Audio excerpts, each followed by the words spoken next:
the question about the connectors and connector because I describe myself as a connector.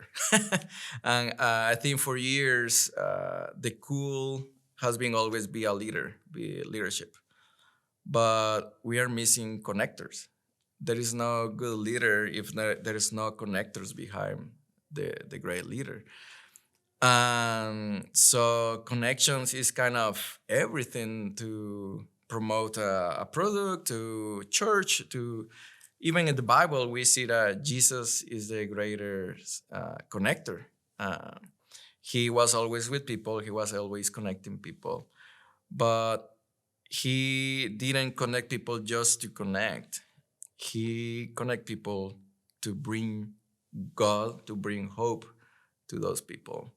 So if we all create this big net or the kingdom net, where we are presenting God, Jesus, as the greatest connector, imagine the greater network that we will create around the world.